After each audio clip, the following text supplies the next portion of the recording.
नमस्कार, मैं हूं साहिल जोशी। दंगल में आपका स्वागत है। आज 25 जून है। भारत की राजनीति में इस तारीख की अपनी ही एक तारीख है, जिसमें लोकतंत्र के लिए एक संदेश है, देशवासियों के लिए एक सबक है और नेताओं के लिए सियासत है। यही वजह है कि आज जब बीजेपी देश में लगे आपातकाल के 50 साल को संविधान हत्या दिवस के रूप में मना रही है, तो कांग्रेस पार्टी संविधान की हिफाजत के नाम पर ऐसे संगीन सवाल उठा रही है जो भारतीय लोकतंत्र में आस्था के स्तंभों पर प्रहार करती है। कांग्रेस पार्टी ने भारत की चुनाव प्रक्रिया को लेकर गंभीर सवाल खड़े किए। वैसे तो सवाल पुराने ही है, क्योंकि महाराष्ट्र विधानसभा चुनाव के दौरान के, लेकिन 25 जून के नजरिए से उसे फिर सुलगाया गया। राहुल गांधी का कहना है कि महाराष्ट्र चुनाव में धांधली हुई है और उसमें आयोग भी शामिल है। आयोग कह रहा है कि चुनाव प्रक्रिया कोई सेंट्रलाइज प्रोसेस यानी केंद्रीय प्रोसेस नहीं है। पूरी प्रक्रिया में 2 लाख से ज्यादा अधिकारी कर्मचारी शामिल होते हैं। कांग्रेस के 28,000 से अधिक बूथ एजेंट होते हैं। इतनी व्यापक प्रक्रिया को लेकर सवाल उठाना अन्याय से कम नहीं है। लेकिन उधर राहुल कहते हैं कि जब सब ठीक है तो आयोग उन्हें voter roll data, video recording, EPIC card के ब्यौरे क्यों नहीं दे रही। आयोग का कहना है कि ऐसे चुनावी दस्तावेज और ब्यौरा देना कानूनन संभव नहीं है और बिना अदालत के आदेश के उसे सार्वजनिक नहीं किया जा सकता, और उसके लिए भी 45 दिन की मियाद ही होती है। दरअसल बिहार चुनाव से ठीक पहले राहुल गांधी ने जो चुनावी प्रक्रिया में गड़बड़ी के आरोप दोहराए हैं, उसके पीछे एक वजह यह हो सकती है कि बिहार में चुनाव आयोग ने 2 दशकों में पहली बार वोटर वेरिफिकेशन प्रक्रिया शुरू की है। वोटर लिस्ट सुधारे जा रहे हैं, नए नामों की पुष्टि की जा रही है, और ऐसे में राहुल के रुख से विपक्षी दलों में वोटर लिस्ट को लेकर जागरूकता और आशंका दोनों पैदा हो सकती है। तो इन्हीं सारे मसलों पर आज के दंगल में हम चर्चा करेंगे, लेकिन पहले यह रिपोर्ट देखते हैं।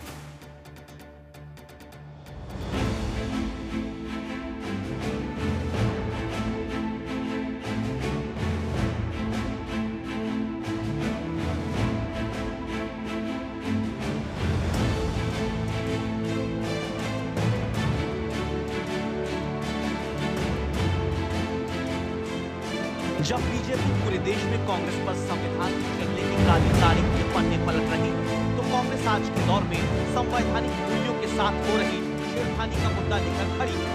मसले की जड़ में तब चुनाव था, अब चुनाव है। Firm their faith in the democratic institutions of India. I accept the judgment with humility. 50 साल पहले 12 जून को चुनाव धांधली के दोष में अयोग्य करार दी जा चुकी इंदिरा गांधी से जुड़े इसी अदालती फैसले ने पूरे देश में ऐसी आग लगाई कि 13 दिन के अंदर मुल्क आपातकाल की अंधेरगर्दी झेल रहा था।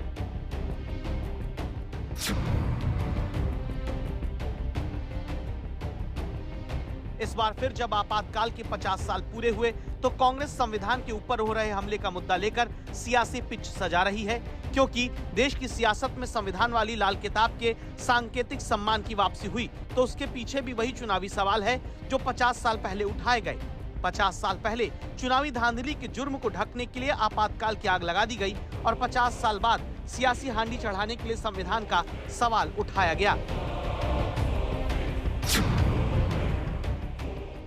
ये इलेक्शन मैं जीत रहा हूं बोल रहे, वो इलेक्शन कमीशन एक कठपुतली हो गई। उस कठपुतली को तुमने पकड़ लिया है और मैं इलेक्शन जीत रहा हूं। ठीक है भाई, तुम नहीं जीत रहे हो, तुम्हारा मशीन जीत रहा है। तुम्हारा जहां छोड़ना तुमको मालूम है वहां छोड़ देते हो, जहां पकड़ना वहां पकड़ लेते हो। यूं तो मोदी सरकार पर कांग्रेस संविधान पर हमले की तमाम मिसालें गिनाती है, लेकिन फिलहाल सबसे बड़ा सवाल उस लोकतांत्रिक प्रक्रिया पर उठाया जा रहा है जिससे देश के लोकतंत्र में जनता की आस्था हिल जाए।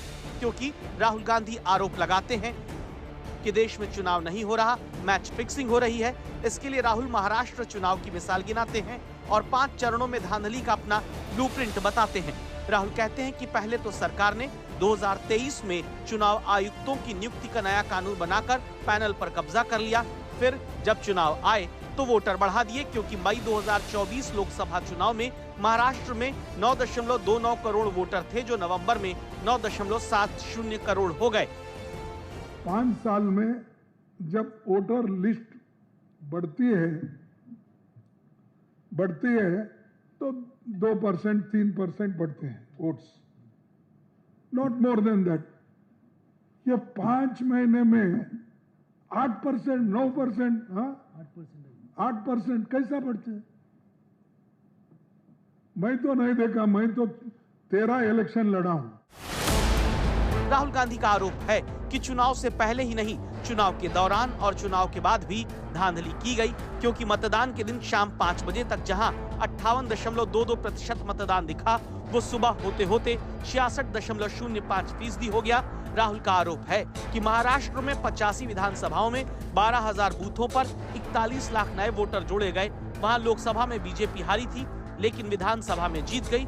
और जब कांग्रेस ने voter roll data, CCTV recording, EPIC details मांगे तो चुपके से 1961 का कंडक्ट ऑफ इलेक्शन रूल्स में बदलाव करके उसे भी छिपा दिया गया। यूं तो हर बार चुनावी आरोपों का जवाब चुनाव आयोग ने चुनाव से पहले, चुनाव के दौरान और चुनाव के बाद दिया है, लेकिन इस बार जब राहुल गांधी ने बिहार चुनाव से पहले महाराष्ट्र मेथड पर गड़बड़ी के सवाल उठाए तो आयोग ने लिखा। यूं तो राहुल गांधी ने नवंबर 2024 के महाराष्ट्र विधानसभा चुनाव नतीजों के बाद भी सवाल उठाए थे और उसका विस्तृत जवाब 24 दिसंबर 2024 को राहुल को दिया जा चुका है। फिर भी राहुल गांधी को याद रखना चाहिए कि महाराष्ट्र विधानसभा चुनाव किसी एक शख्स के नियंत्रण की चीज नहीं। इसमें 1,186 बूथ लेवल अफसर, 288 इलेक्टोरल रजिस्ट्रेशन अफसर, 139 जनरल पर्यवेक्षक, 41 पुलिस पर्यवेक्षक, 71 खर्च पर्यवेक्षक, 288 returning officer, 1,08,026 booth level agent थे, जिसमें 28,421 कांग्रेस के एजेंट भी थे। चुनाव प्रक्रिया में विभिन्न चरणों पर ये सभी शामिल रहे हैं और इन सब पर धांधली के आरोप लगाना अन्याय से कम नहीं। लेकिन राहुल गांधी सबूत मांगते हैं। राहुल कहते हैं कि उन्हें वोटर रोल का डेटा चाहिए, वोटिंग प्रक्रिया की पूरी सीसीटीवी रिकॉर्डिंग चाहिए, वोटर्स का फोटो वाले पहचान पत्र का ब्यौरा चाहिए। कांग्रेस पार्टी 1-2 बार जा चुकी है इलेक्शन कमीशन, उन्होंने मांग भी की थी, जो डॉक्यूमेंट्स मांगे थे वो मिले नहीं थे। महाराष्ट्र चुनाव में करारी शिकस्त से परेशान राहुल गांधी के सवालों का जवाब देने के लिए आयोग ने उन्हें व्यक्तिगत रूप से आयोग आने का निमंत्रण दिया और बाकी ब्यौरे सार्वजनिक करने की मांग पर आयोग का कहना है कि जन प्रतिनिधित्व अधिनियम 1951 की धारा 188 के तहत मतदान प्रक्रिया से जुड़ी गोपनीयता भंग करने पर जेल, जुर्माना या दोनों सजा का प्रावधान है और चुनाव संचालन नियम 1961 के नियम 93 भाग 1 के तहत मतदाताओं और मतदान से जुड़ी वीडियो रिकॉर्डिंग बिना अदालत के आदेश के किसी को भी जारी नहीं की जा सकती। और अब तो चुनाव आयोग ये भी कह रहा है कि चुनाव नियमों के तहत सबूत 45 दिन तक ही सहेज कर रखे जाते हैं, लिहाजा अब नहीं मिल रहे।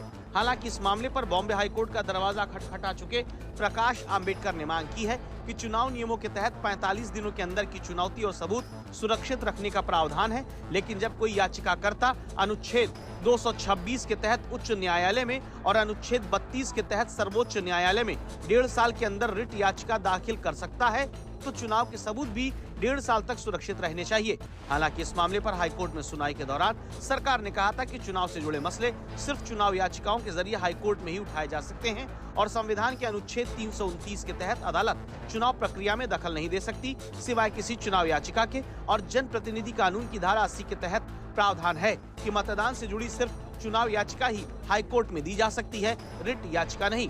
आयोग से अदालत तक की ये चुनावी लड़ाई अलग अलग चल रही है। उधर चुनाव आयोग 2 दशकों बाद बिहार में चुनाव से पहले वोटर वेरिफिकेशन की मैराथन प्रक्रिया शुरू कर चुका है और हर राजनीतिक दल को इसमें सक्रिय भागीदारी निभाने की अपील कर रहा है। आज तक ब्यूरो।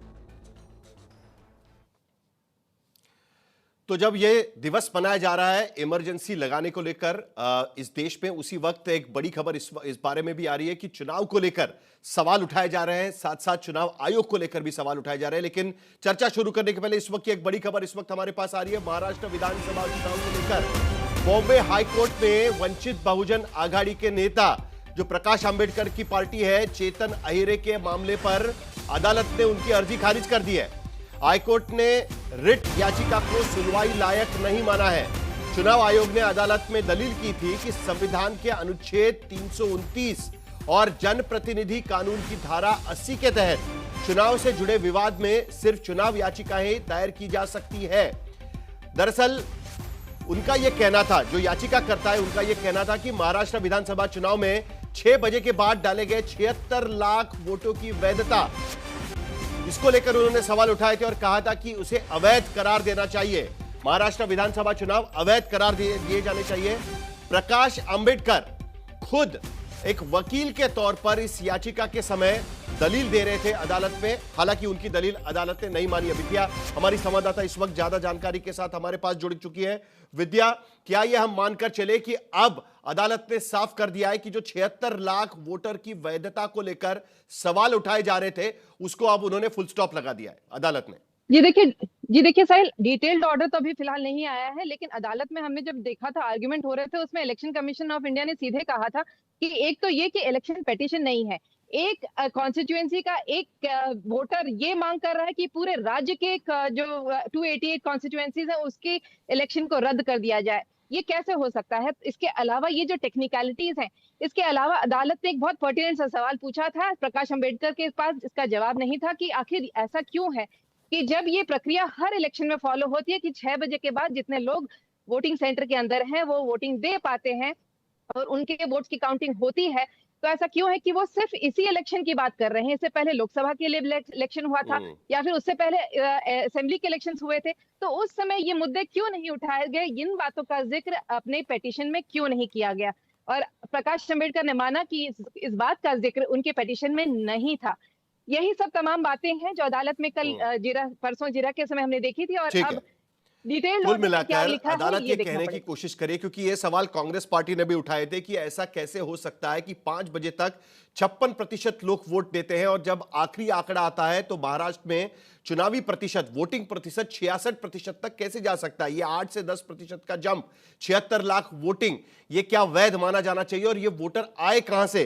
तो चुनावी धांधली का आरोप दरअसल यहां पर लगाया जा रहा था। बहुत बहुत शुक्रिया विद्या, एक बहुत बड़ी खबर इस वक्त की है क्योंकि इसको लेकर बार बार विपक्षी पार्टियां सवाल उठा रही थी और इमरजेंसी के पीछे भी, आपको याद नहीं होगा तो मैं याद दिलाना चाहता हूं, 25 जून 1975 को देश में इमरजेंसी लागू की गई, लेकिन उसकी शुरुआत दरअसल 12 जून 1975 से हुई थी, जब इलाहाबाद हाईकोर्ट ने यह कहकर प्रधानमंत्री इंदिरा गांधी का चुनाव रद्द कर दिया था कि उनके चुनाव प्रक्रिया में 1971 में धांधली हुई और उसके बाद दरअसल इमरजेंसी की प्रक्रिया शुरू हुई, यह कहा जाता है। तो इस सारे मामलों को लेकर, चुनाव आयोग को लेकर भी हमारी चर्चा बहुत जरूरी है। आज की स्थिति में हमारे साथ तमाम मेहमान जुड़ चुके हैं। हमारे साथ प्रदीप भंडारी है, भारतीय जनता पार्टी के प्रवक्ता, गुरदीप सिंह सप्पल कांग्रेस के प्रवक्ता इस चर्चा में शामिल हो रहे हैं, आनंद दुबे शिवसेना यूबीटी के प्रवक्ता इस चर्चा में शामिल हो रहे हैं, शाइना एनसी शिवसेना का पक्ष रखेंगी और प्रोफेसर संगीत रागी पॉलिटिकल एनालिस्ट भी इस चर्चा में शामिल होंगे। 3 सवालों के साथ इस चर्चा को मैं शुरू करना चाहता हूं।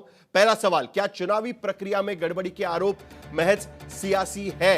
यह पहला सवाल हम यहां पर उठा रहे हैं। प्रकाश अंबेडकर की जो याचिका थी उसको लेकर भी अदालत ने कहा कि लोकसभा के वक्त आपने ये सवाल क्यों नहीं पूछे, विधानसभा के वक्त आप ये सवाल क्यों पूछ रहे हैं? दूसरा सवाल, क्या पूरे देश में वोटर लिस्ट में व्यापक समीक्षा, सुधार की दरकार है? क्योंकि इस बार बार यह सवाल उठाया जा रहा है कि जब वोटर लिस्ट तैयार की गई तब उसमें कई सारे फेक वोटर्स भी जोड़े गए थे जिसके आधार पर चुनाव जीता जा रहा है। तो क्या एक व्यापक समीक्षा की दरकार इस वोटर लिस्ट की समीक्षा में है? यह हमारा दूसरा सवाल है। और तीसरा इंपॉर्टेंट सवाल है कि क्या चुनाव प्रक्रिया पर सवाल उठाने से लोकतंत्र में भरोसा कम होगा?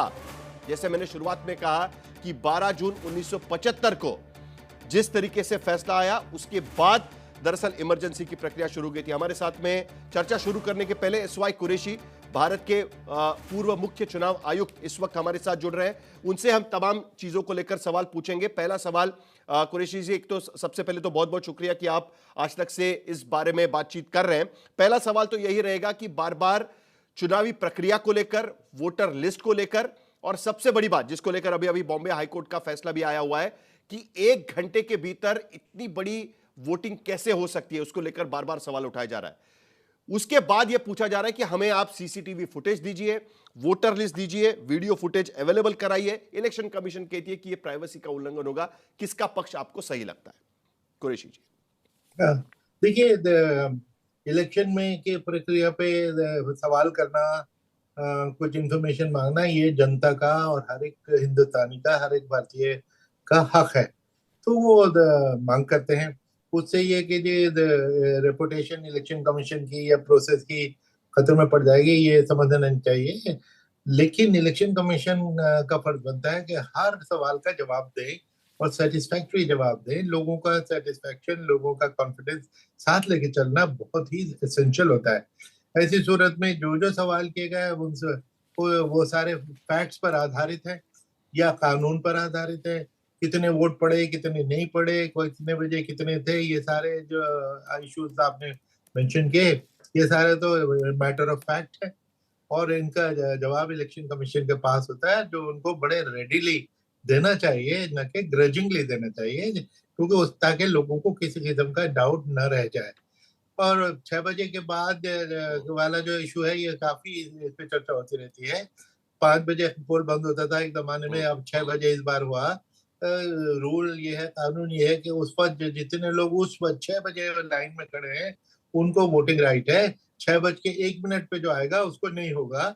और उसके लिए इलेक्शन कमीशन की कोशिश होती है कि बेईमानी ना हो। अगर 50 लोग 6 बजे खड़े हैं तो बाद में 55 और 60 ना हो जाए, उसके लिए हमारी तरकीब ये है कि हम जो पर्चियां बांटते हैं 1 2 3 4 वो पीछे से बांटते हैं, क्योंकि -50 तो हो नहीं सकता। तो 50 से लेके और जो नंबर 1 होगा वो सबसे आगे वाला नंबर 1 और सबसे पीछे जो है वो नंबर 1 है और सबसे आगे जो है वो नंबर 50 है, क्योंकि -1 नहीं हो सकता। तो ये सेफ्टी के लिए किया गया है।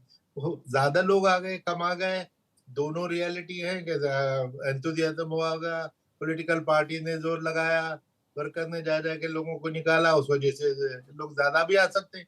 तो ये फैक्ट की बात है। दूसरे हमारे सिस्टम में, मशीन में हमारे वक्त में एक टाइम स्टैंपिंग इंट्रोड्यूस की गई थी कि कितने बजे वोट पड़ा, क्योंकि होता है ऐसे शिकायतें आती थी कि 5 बजे के बाद बहुत वोट पड़ जाते हैं। तो कितने बजे कौन सा वोट पड़ा वो सारा मशीन के अंदर मौजूद है। ओनली थिंग ये कानूनी तौर पे मशीन पे इलेक्शन कमीशन का कोई इख्तियार नहीं रह जाता। जब वो पोल में वोट पड़ जाए, कोर्ट के ऑर्डर के बिना इलेक्शन कमीशन भी मशीन नहीं को हाथ लगा सकती।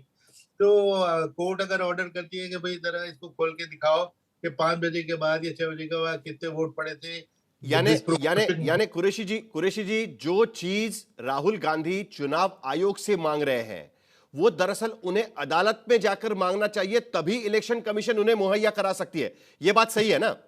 करेक्ट, क्योंकि इलेक्शन कमीशन भी अदालत से पूछे बिना ये एक्शन नहीं ले सकती, क्योंकि उस मशीन के ऊपर इलेक्शन कमीशन का कंट्रोल कानूनी तौर पर बाढ़ है। क्योंकि अदरवाइज इलेक्शन कमीशन मशीन निकाल लेगी, खोल लेगी, इसमें कुछ करते रहे, मशीन को 45 दिन तक, बल्कि इलेक्शन के रिजल्ट के बाद भी 45 दिन तक इलेक्शन कमीशन उन मशीन को छेड़ नहीं सकती, छू नहीं सकती बगैर अदालत की परमिशन के। तो सीसीटीवी फुटेज को लेकर भी यही सवाल पूछा जा रहा है कि क्यों नहीं 45 डेज के बाद में सीसीटीवी फुटेज मुहैया किया जाएगा? क्यों डेडलाइन सेट की गई है 45 डेज की, 45 दिनों की? यह भी एक सवाल बार बार यहां पर उठाया जा रहा है। तो क्या यह सही लगता है आपको? जी देखिए, जब कानून बना था उस वक्त तो सीसीटीवी था नहीं ना, तो सीसीटीवी फुटेज कानून में मेंशन नहीं था। तो ये कानून के ये सब्सिक्वेंट डेवलपमेंट है कि अब सीसीटीवी फुटेज है, इसको भी मांगो। अब मशीन और मशीन का डेटा और इलेक्टोरल रोल और फॉर्म 17 थी, ये तो सब ओरिजिनली मौजूद थे। इनके ऊपर तो 45 दिन का बार है कि 45 दिन तक इनको प्रोटेक्टेड रखना होता है, क्योंकि कोई भी आदमी 45 दिन के अंदर इलेक्शन पिटीशन में जा सकता है। तो ये हम इलेक्शन कमीशन ये समझ के कि भाई कोई पिटीशन ना हो जाए कि पूरे कॉन्स्टिट्यूएंसी का, पूरे स्टेट का, उसको छू नहीं सकती 45 दिन तक, ताकि इलेक्शन पिटीशन की पॉसिबिलिटी का टाइम गुजर जाए। जिस दिन वो 45 दिन गुजर जाते हैं, 46वें दिन वो इलेक्शन, वो मशीनें लेके किसी एक जगह से दूसरे स्टेट में भेजनी है, कहीं से कहीं भेजनी है, सब कुछ वो फिर फ्रीडम हो जाता है।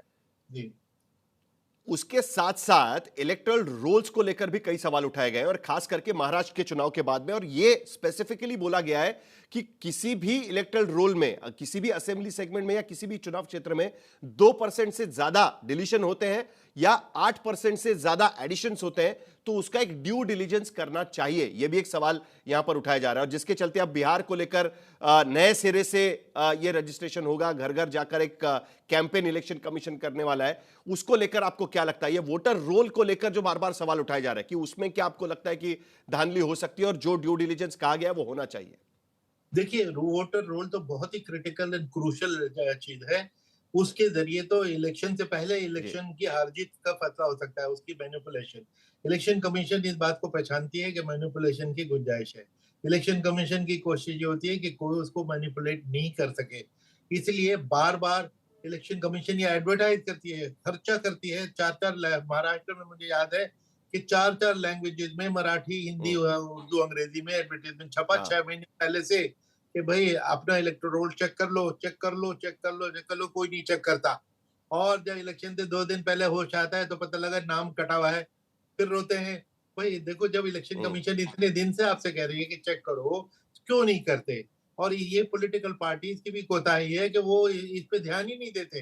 अरे इस पे ध्यान दो, क्योंकि अगर किसी का ये बहुत इंपॉर्टेंट पॉइंट आप कह रहे हैं जी। अब अगर आखिर में मुझे एक संक्षेप में आपसे एक प्रतिक्रिया चाहिए, संक्षेप में आपसे एक प्रतिक्रिया चाहिए कि इलेक्शन कमीशन बार बार ये कह रहा है कि भारत के इलेक्टोरल कानून के तहत सेंट्रलाइज्ड ये प्रक्रिया नहीं होती है इलेक्टोरल रोल तैयार करने की, तो बार बार इलेक्शन कमीशन पर उंगली उठाना ठीक नहीं है। तो आपको लगता है कि ये थोड़ा सी जाती हो रही है इलेक्शन कमीशन पर, जिस तरीके से बार बार उंगली उठाई जा रही है नहीं, उसको ये कि उंगली उठाना मानिए, लेकिन यह इलेक्शन कमीशन से सवाल करना, क्योंकि इलेक्शन कमीशन से सवाल करना, जैसे मैंने कहा, वो सबका पूरे हिंदुस्तानियों का राइट है और उसका जवाब देना इलेक्शन कमीशन का फर्ज है।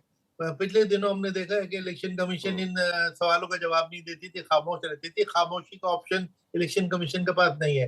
करंट इलेक्शन कमीशन में देख रहा हूँ काफी ट्रांसपेरेंट है, काफी ओपन है। और अब ये पर्टिकुलरली जो आपने हवाला दिया कि बिहार में 2003 के बाद पहली बार इंटेंसिव रिवीजन हो रहा है। अब तक समरी रिवीजन हुआ करता था, तो ये बहुत अच्छी कदम है। तो इलेक्टोरल को साफ सुथरा करने के लिए कहीं ना कहीं बहुत बड़ा स्टेप है। बहुत बहुत शुक्रिया सर, आपने अपनी भूमिका इस पर रखी और कई सवालों के जवाब भी आपने दिए। गुरदीप सिंह सप्पल, आपने सुना कि एसवाई कुरैशी इसको लेकर क्या कह रहे थे, और वो ये कह रहे थे कि इलेक्टोरल रूल्स को लेकर जो पॉलिटिकल पार्टीज के एजेंट्स हैं उनकी भी जिम्मेदारी होती है, आप भी उस पर ध्यान रख सकते हैं, लेकिन उसके बावजूद बार बार चुनाव आयोग पर सवाल उठाया जा रहा है, संविधान से उसको जोड़ा जा रहा है, और खास करके उस दिन जिस दिन हम इमरजेंसी की बहस कर रहे हैं या इमरजेंसी को लेकर बातचीत पूरे देश भर में हो रही है। गुरदीप सिंह सप्पल। साहिल जी, इमरजेंसी वाले सवाल पे बाद में आऊंगा। कांग्रेस पार्टी क्या कह रही है, दो तरह से चुनाव आयोग जो है इलेक्टोरल लिस्ट को रिवाइज करता है। एक समरी रिवीजन, जैसे अब बिहार में स्पेशल इंटेंसिव समरी रिवीजन कर रहे हैं, जिसमें कैंप लगता है, चुनाव अधिकारी घर घर जाता है, सारे पेपर वेरीफाई करता है। और एक होता है कि कोई भी व्यक्ति किसी भी दूसरे व्यक्ति का नाम जोड़ सकता है फॉर्म 6 भर के, किसी भी दूसरे व्यक्ति का नाम काट सकता है फॉर्म 7 भर के, किसी भी दूसरे व्यक्ति का बूथ शिफ्ट कर सकता है फॉर्म 8 भर के। हमारी आपत्ति 6, 7, 8 फॉर्म भर के जो हो रहा था उस पे है। और हम क्या कह रहे चुनाव आयोग से, हमने आरोप नहीं लगाया, हमने एक सिंपल सी बात की है कि महाराष्ट्र की वोटिंग लिस्ट हमें दे दीजिए, हम उसका एनालिसिस करना चाहते हैं। एनालिसिस करके जहां पे हमें गड़बड़ी लगेगी, हम चुनाव आयोग से पूछेंगे कि भाई इस फॉर्म 6 में अगर कोई नया वोटर जुड़ा है तो उसका एड्रेस प्रूफ कहाँ है, उसने किस व्यक्ति ने वो फॉर्म भरा है, वो सवाल हम तब पूछेंगे। चुनाव आयोग वो लिस्ट देने से मना कर रहा है। आपने अभी सवाल पूछा कुरैशी जी से कि कोर्ट में जाना चाहिए, हम कोर्ट में भी गए। कोर्ट के अंदर 25 फरवरी को चुनाव आयोग ने कहा कि 3 महीने में फैसला लेके बता देंगे, फिर उन्होंने फैसला लिया नहीं। इस बीच में 2 बार हमारी टीम महाराष्ट्र और हरियाणा, महाराष्ट्र में मिली 20 मार्च को और 17 अप्रैल को। हमने फिर से बोला कि हमें जो है एक लिस्ट दे दीजिए पूरी इलेक्ट्रॉनिक फॉर्म में, वो देते नहीं है। आप लिस्ट देंगे नहीं, एनालिसिस करने नहीं देंगे। अच्छा, आपने एक और बात बोली कि पहले क्यों नहीं करते। 2018 में मध्य प्रदेश के चुनाव में हमने पहले एनालिसिस किया, 60 लाख फर्जी वोटर पकड़ लिए। चुनाव आयोग ने कहा यह संभव नहीं है, फायदा हुआ उसने जांच की और 24 लाख फर्जी पाए गए, काट दिए। वो जिस वोटर लिस्ट से हमने ढूंढा था उसके चुनाव आयोग ने अपने नियम चेंज कर दिया और जो पीडीएफ फाइल मिलती थी ना उसको पैक्सिलेट करना शुरू कर दिया, जिसको कि आप डेटाबेस में कन्वर्ट नहीं कर सकते। तो जो पहले वाला सिस्टम था जिसके तहत हमने एक बार पकड़ी गड़बड़ी, उस सिस्टम को ही आपने बदल दिया। नया सिस्टम आप लागू नहीं कर रहे, वोटर लिस्ट दे नहीं रहे, लेकिन सफाई भंडारी जवाब दीजिए। हाँ जी, कुल मिलाकर कांग्रेस ये कहने की कोशिश कर रही है कि जब उन्होंने फ्रॉड वोटर्स ढूंढ के निकाले तब चुनाव आयोग ने नियम चेंज कर दिया। वो कह रहे हैं कि पीडीएफ का जो दर्जा है वो खराब हो गया, जिसकी वजह से अब वो ढूंढ नहीं पा रहे हैं। एक बात और बोल दूं, इसलिए वो कह रहे हैं कि एक बात और बोल दूं साहिल जी, एक बात और बोलने दीजिए। इसी जी तरह से जब कोर्ट जी में गए लोग, और हम भी कोर्ट में गए हैं, सुप्रीम कोर्ट में हमारी पिटीशन पेंडिंग है, हमने कहा, और एक और वकील हैं प्राचा साहब, उन्होंने कहा कि हमको बूथ की वीडियो रिकॉर्डिंग दीजिए। हाई कोर्ट ने बोला देनी हाँ, चाहिए। उसके बाद चुनाव आयोग ने नियम चेंज कर दिया, हम नहीं देंगे। हमारी पिटीशन सुप्रीम कोर्ट में है। पिछली 3 हियरिंग में चुनाव आयोग और भारत सरकार के प्रतिनिधि पेश नहीं हुए, और अब ये इनको लग रहा है कि सुप्रीम कोर्ट कहेगी दीजिए जो वीडियो रिकॉर्डिंग, तो आप नियम चेंज करें कि वीडियो रिकॉर्डिंग डिलीट कर देंगे 45 दिन में। अब इस देश में छोटे मोटे कॉन्ट्रैक्टर का ठीक, बिल भी 1.5 साल तक रखने का नियम है, लेकिन वीडियो रिकॉर्डिंग आप 45 दिन में डिलीट कर देंगे, ताकि सुप्रीम कोर्ट चलिए। अगर ऑर्डर करता है और हाई कुल कोर्ट के मिलाकर ऑर्डर की प्रदीप पालना भंडारी ना वो हो सके, कह रहे हैं तो ये कि इमरजेंसी की क्यों शुरुआत छुपा जिस रहे वजह हैं? से हुई थी, चुनाव आयोग पर भरोसा रहना बहुत जरूरी है, और उनका कहना है कि बार बार जो ये नियम बदले जाते हैं उसके वजह से ये आशंकाएं बढ़ना शुरू हो जाता है। प्रदीप भंडारी। साहिल जी, आज इमरजेंसी जो कांग्रेस पार्टी ने संविधान की हत्या करते हुए 250 से ज़्यादा पत्रकार को अरेस्ट करते हुए, चुनाव आयोग को खत्म करते हुए, जुडिशरी को खत्म करते हुए लागू करी थी, आज उसके 50 साल पूरे हो रहे हैं, और आज भी कांग्रेस पार्टी की वही मानसिकता है, अलोकतांत्रिक मानसिकता। मेरे पास वो ऑर्डर है जिस ऑर्डर में इंदिरा गांधी के चुनाव को अयोग्य घोषित किया था। उसके पॉइंट 2 पे जज कहते हैं जजमेंट में इसका कि जवाब उनके दीजिए। इलेक्शन एजेंट यशपाल कपूर ने क्लोथ्स और लिकर को बांटी थी और वोटर्स को इन्फ्लुएंस करने का प्रयास किया था। तो कांग्रेस पार्टी की प्रवृत्ति हमेशा से रही है बूथ को लूटो या वोटर को इन्फ्लुएंस करो। पहला बूथ लूटा गया था बेगूसराय बिहार के अंदर 1957 में, तो इनको वोटर्स पे विश्वास नहीं है। अब अगर इनको लेट्स एक एक करके चलते हैं, Monday, Tuesday, Wednesday, Thursday, Friday, हर दिन कांग्रेस पार्टी अलग अलग आरोप इसीलिए लगाती है कि राहुल गांधी के इलेक्टोरल फेलियर से लोग सवाल ना पूछे और डेमोक्रेसी के ऊपर लोग जो है उनका विश्वास कम हो जाए या उठ जाए, क्योंकि इनको तो इमरजेंसी लागू करके तानाशाही लानी थी। अब अगर वोटर लिस्ट खराब है तो आप मुझे बताइए, तेलंगाना के अंदर जहां कांग्रेस पार्टी स्वीप करी थी चुनाव में, जहां 5 बजे पे 63.94% वोटिंग था और फाइनल वोटिंग 71% हो गया, उसकी वोटर लिस्ट क्यों नहीं मानी गई? जहां अभी बाइपोल के चुनाव हुए, बाइपोल के चुनाव में नीलंबूर के अंदर कांग्रेस पार्टी जीती गई, उसकी लिस्ट क्यों नहीं मानी गई? वायनाड के अंदर जहां वोटिंग परसेंटेज 5 बजे के बाद 2.5% बढ़ गया, उसकी वोटर लिस्ट क्यों नहीं मानी गई? ये सब इलेक्शंस में अपने पहले चुनाव, अपने चीफ मिनिस्टर को कहना चाहिए ना रिजाइन करे, क्योंकि हर तरफ वोट, ऐसा तो नहीं हो सकता कि election commission pick and choose करे, एक तरफ सही हो जाए दूसरी तरफ गलत हो जाए। 28,000 इनके बूथ एजेंट्स थे महाराष्ट्र के अंदर, बताइए कितने परसेंटेज ने जाकर कंप्लेन करी? 101 इनके कैंडिडेट्स थे महाराष्ट्र के अंदर, बताइए कितने कोर्ट पे गए? ये सिर्फ और सिर्फ इसका झूठ जवाब मैं इसीलिए देता हूं। कहते हैं क्योंकि ये लोकतंत्र पे जनता का विश्वास उठाना चाहते हैं। सीसीटीवी फुटेज हर कैंडिडेट को अवेलेबल है, किसी कैंडिडेट को कोई दिक्कत है वो 45 दिन तक इंतजार नहीं करेगा, तुरंत जो है वो जाके कार्रवाई कर सकता है। ये गए थे चुनाव आयोग में, पहले ये ईवीएम का आप कर रहे थे, आपको याद होगा, आपने हजारों डिबेट ईवीएम पे करी है। जब गए इसका सुप्रीम जवाब कोर्ट में, दीजिएगा। सुप्रीम कोर्ट ने कहा जब आप जीतते हैं तो ईवीएम ठीक होता है, जब हारते हैं तो ईवीएम खराब हो जाता है। इसी तरीके से जब ये जीतेंगे तो वोटर लिस्ट ठीक नहीं है, जब जीत ठीक है, जब हारेंगे तो वोटर लिस्ट ठीक है। इनका मकसद ये है कि इनके इलेक्टोरल फेलियर पे सवाल ना पूछे जाए। राहुल गांधी जो 90 चुनाव हार चुके हैं उनसे उनके कार्यकर्ता सवाल ना पूछे, इसीलिए जाकर ये या तो सुप्रीम कोर्ट, हाई कोर्ट या चुनाव आयोग एक के बाद ये लोकतांत्रिक व्यवस्थाओं पर सवाल जल्दी उठाते से हैं। सप्पल जी आपका चुनाव आयोग जवाब, ने इनके फिर हर सवाल का चर्चा आगे जवाब दिया बढ़ाएंगे। है। फरवरी के 2-3 अंदर बातें पूरी गलत डिटेल प्रेस बोल दी कॉन्फ्रेंस करी प्रदीप है, जी तो ने। ये सिर्फ झूठ फैला रहे हैं। साहिल जी, पहली बात क्या है ना सीसीटीवी सप्पल जी, को, कभी कभी क्या होता है ना, जैसे एक आपने मिनट। देवेंद्र फडणवीस के चुनाव क्षेत्र पर सवाल उठा लिया है, लेकिन उसके साथ साथ उन्होंने बाकी भी एग्जांपल दिए जिसमें नितिन राउत 7% से वहां पर वोटर बढ़ गए थे, वहां पर आप जीत गए। वडगांव शहरी में 10% से वोटर बढ़ गए थे, शरद पवार की पार्टी जीत गई। कांग्रेस पार्टी के असलम शेख भी इसी तरीके से मलाड में 11% वोटर बढ़ गए थे, वहां पर भी आप जीत गए। तो जहां आप जीतते हैं वहां पर वोटर रजिस्ट्रेशन ठीक होता है, जहां पर बीजेपी जीतती है वहां पर वोटर रजिस्ट्रेशन ठीक नहीं होता है। नहीं, ये साहिल जी, कहीं ना बड़ा कहीं वो सिंपल आरोप सा- आप पर बड़ा लगा रहे हैं। सिंपल जल्दी सा से आपका जवाब है जवाब, इसका। फिर मुझे चर्चा आगे बढ़ानी है। बड़ा जी, सिंपल सा जवाब है। जी जी। अगर आपने 100 नए वोटर बनाए और हमारा मार्जिन 200 का था, तो आपके बढ़ाने के बावजूद हमारा कैंडिडेट जीता। अगर हमारा मार्जिन 50 का था, आपने 100 फर्जी वोटर बढ़ा दिए तो हम हार गए। इसमें वाह। कौन सी इतनी मैजिक बात है? दूसरी बात, अरे प्रदीप साहिल जी, भंडारी इनके जी, कैंडिडेट एक क्यों नहीं मिनट, गए? प्रदीप जी मैं नहीं बोला, प्रदीप जी मैं अरे- बीच में नहीं बोला था, बीच में नहीं बोला था। देखिए मुझे बोलने दीजिए ना। साहिल जी 10 हाँ। सेकंड रिबटल दीजिए। क्योंकि मैं बीच में नहीं बोलता होता हूँ।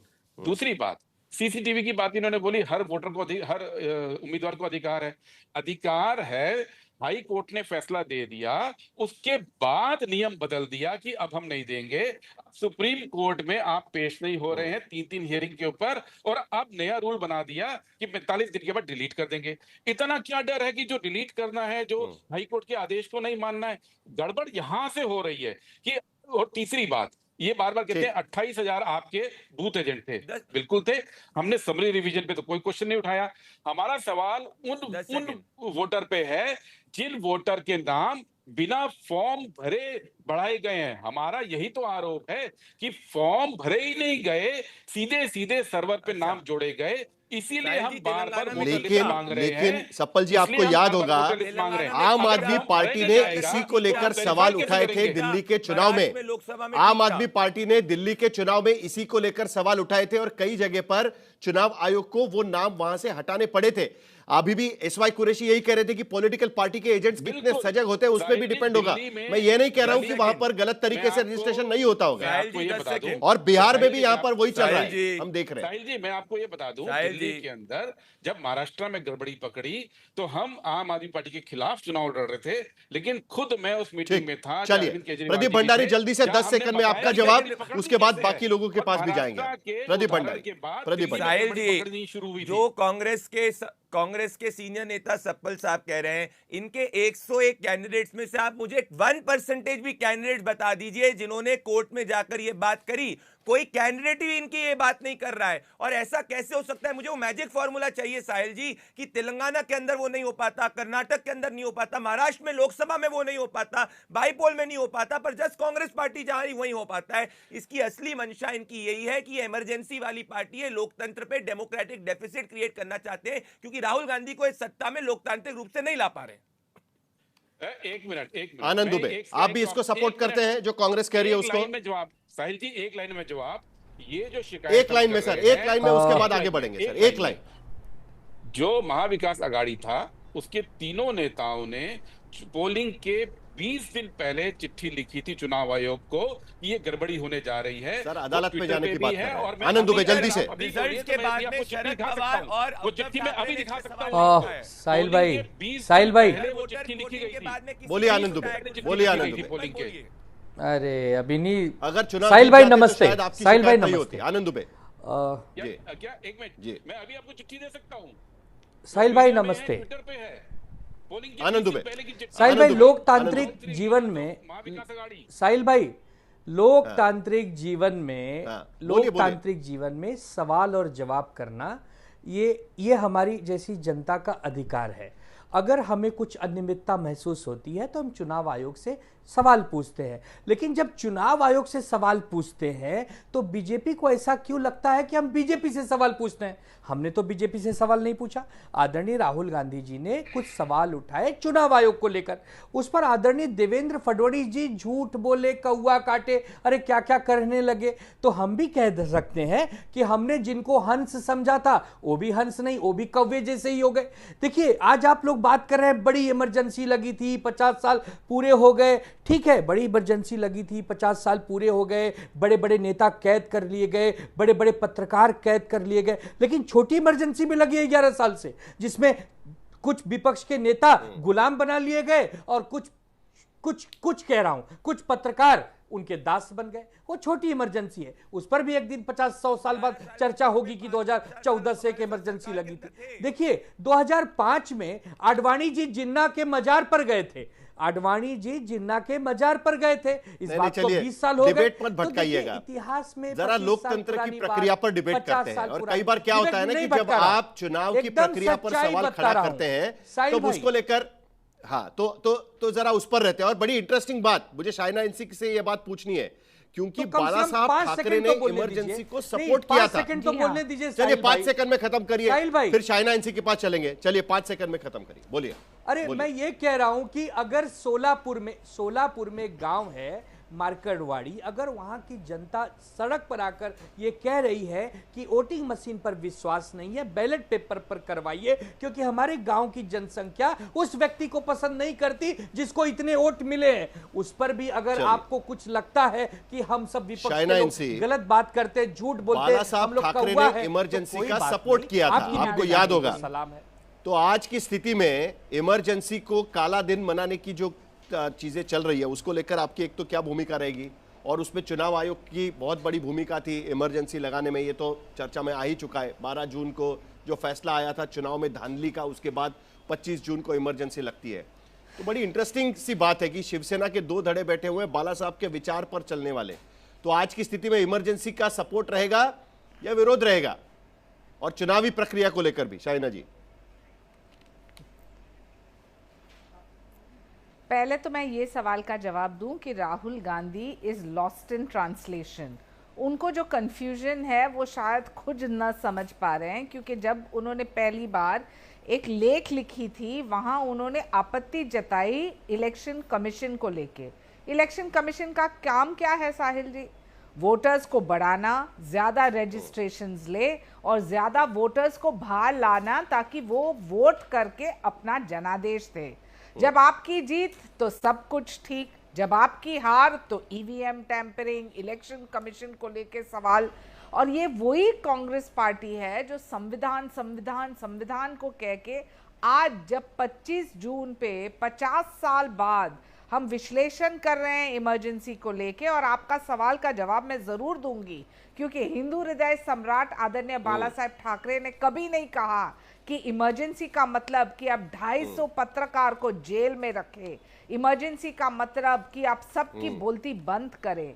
और जहां तक इलेक्शन कमीशन का सवाल है, ये दोनों इश्यूज को कोरिलेट न करते हुए मैं जरूर कहूंगी कि प्रशंसाजनक है कि जब वोटिंग परसेंटेज बढ़ता है, प्रशंसाजनक है जब ज्यादा लोग एनरोल होते हैं, और जब लोकसभा से विधानसभा के इलेक्शन तक जो 30 लाख ज्यादा वोटर्स आए इलेक्टोरल लिस्ट में, जो फर्स्ट टाइम वोटर्स हैं, हमें स्वागत करना चाहिए। राहुल गांधी को ये भी नहीं पता कि जो मुझे लोगों के लिए बताना है तो उन्होंने क्यों 2004 से लेकर 2024 तक, मुझे पता है आप हर क्या बार बोलेंगे, लोकसभा और विधानसभा चुनाव के बीच में महाराष्ट्र में वोटर्स की संख्या इसी तरीके से बढ़ी है। आप देख सकते हैं ग्राफिक्स में हम चला रहे हैं, 2004 में 30 लाख वोटर बढ़े थे, 2009 में इसी तरीके से हम देख सकते हैं कि 32 लाख के करीब वोटर बढ़े थे, 2019 में 12 लाख वोटर बढ़े थे, 2014 में 23 लाख वोटर यहां पर बढ़े थे। तो हर बार इस तरीके की चीज दिखाई देती है। लेकिन संगीत रागी,